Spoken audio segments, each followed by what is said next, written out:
बिस्मिल्लाहिर्रहमानिर्रहीम। अस्सलाम वालेकुम मेरे तमाम व्यूवर्स को लाइव वर्ल्ड में मेरी नई रेसिपी के साथ खुश आमदीद। आज मैं बनाने जा रही हूँ लच्छेदार पराठा, जिसके लिए मैंने 3 कप मैदा लिया है, हाफ़ टी स्पून इसमें नमक डाला था मैंने और 1 टेबल स्पून इसमें ऑयल शामिल कर रही हूँ। यहाँ पर मैंने हाफ़ कप से थोड़ा सा ज़्यादा दूध लिया है। आप चाहें तो सादे पानी के साथ भी गूँथ सकते हैं, लेकिन दूध के साथ पराठा जो है वो और ज़्यादा सॉफ्ट और क्रिस्पी हो जाता है। तो आटे को जो गूँध के मैं तकरीबन 15 से 20 मिनट के लिए ढककर टिकने के लिए रख दूँगी।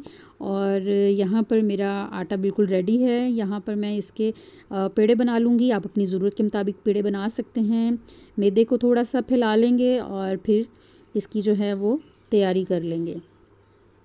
रमज़ान का महीना है, बरकतों और रहमतों वाला महीना है, नेकियों वाला महीना है। आप इसमें इबादत और जो हैं वो बढ़ चढ़ कर नेकियां करते हैं, एक दूसरे की मदद करते हैं, ज़कात देते हैं और एक दूसरे का ख़्याल करते हैं। तो ये बड़ा ही नेक जज्बात से भरा हुआ महीना है। वैसे तो हर महीना ही मोतबर है, लेकिन इसके बारे में बहुत सारी अहादीस हैं और बहुत ज़्यादा ही बरकतों वाला महीना है। तो अगर ये महीना हम पाते हैं तो ये हमारी खुशकिस्मती है, और जो इसको नहीं पा सकते उनके लिए मग़फ़िरत की दुआ है।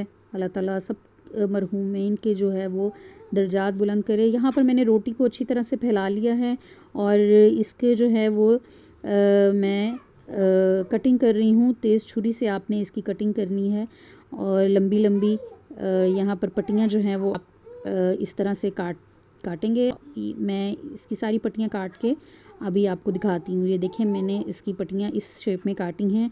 अब आपने बड़े ही एहतियात के साथ, हल्के हाथों के साथ इन पट्टियों को एक दूसरे के ऊपर जो है वो फ़ोल्ड करते जाना है। आप इसके नीचे थोड़ा सा आटा फैला लें ताकि ये बिल्कुल भी चिपक ना जाए। तो ये देखें, मैंने बड़ी एहतियात के साथ इसको फ़ोल्ड किया है। इसमें बहुत सी टिप्स हैं जो हर कोई नहीं बताता है आपको। तो इस टिप्स को आपने फॉलो करना है कि आपने हर स्टेप के ऊपर ऑयल लगाना है। ये ऑयल जो है वो आपके पराठे को जो है वो ज़्यादा अच्छा बनाएगा। तो ये यहाँ पर आपने इस स्टेप पे भी ऑयल लगाना है और आपने इसका पेड़ा बना लेना है। अब मैंने इसका पेड़ा बना लिया है, तो इस पे जो है वो आपने बेलन नहीं चलाना, क्योंकि इस तरह आपके लच्छे सही नहीं बनेंगे, यानी कि उसकी लेयर्स नहीं आएंगी।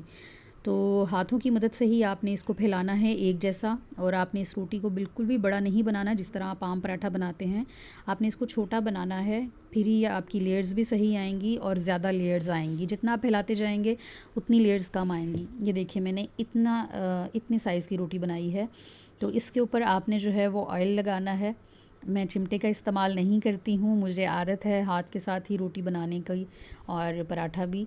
तो ये देखें, इसकी लेयर्स जो है ना वो बनने लग गई हैं।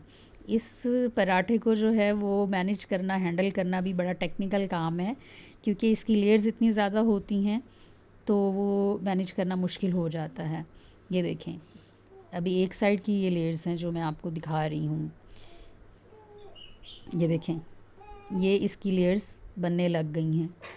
अब आपने ये देखें, इसकी दूसरी साइड पे और भी ज़्यादा लेयर्स बन गई हैं। बहुत ही मज़े का पराठा लगता है। आप चाय के साथ इसको ले सकते हैं। बहुत क्रिस्पी होता है और बड़ा टेस्टफुल होता है, और ये बड़ा मुंह में घुल जाता है।